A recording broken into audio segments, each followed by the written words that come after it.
যে সেনাবাহিনীর মাথায় ঘিলু আছে কিনা। অর্থাৎ সেনাবাহিনীর মাথায় ঘিলু নাই, কোনো ঘিলুই নাই।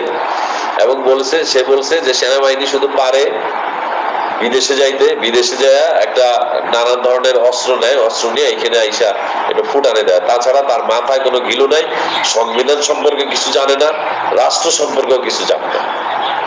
এই ধরনের বক্তব্য শুনলাম।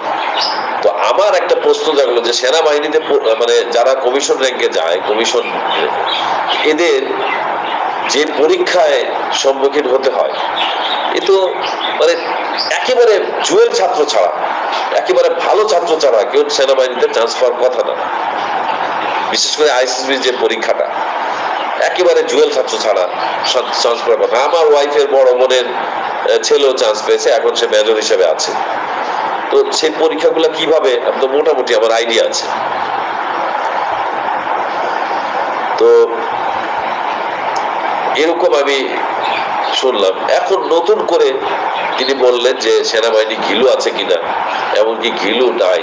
তো সেনাবাহিনীতে ভর্তি করার আগে ঘিলু পরীক্ষা করে কিনা, ঘিলু টেস্ট করে কিনা, এটা কিন্তু আমার জানা নাই। তবে তার যে আইকিউ, সেটা যে টেস্ট করে, এটা আমার জানা আছে। তবে এখন আমার প্রশ্ন যে তাহলে এনসিপিতে ঢুকতে কি এই ঘিলু পরীক্ষা করা হয় কিনা, বা এনসিপিতে যারা ঢুকেছেন তাদের ঘিলু কতটুকু আছে, কারণ তাদের পরীক্ষা করে নিয়েছে কিনা, করলে কোন থেকে করেছে, হাসপাতাল থেকে করেছে, এইটা আমার একটু জানা উচিত। কারণ আমি আমার ঘিলুটা আমার টেস্ট করার খুব ইচ্ছা, যে আমার ঘিলুতে কি আছে আমি সেটা দেখতে চাই।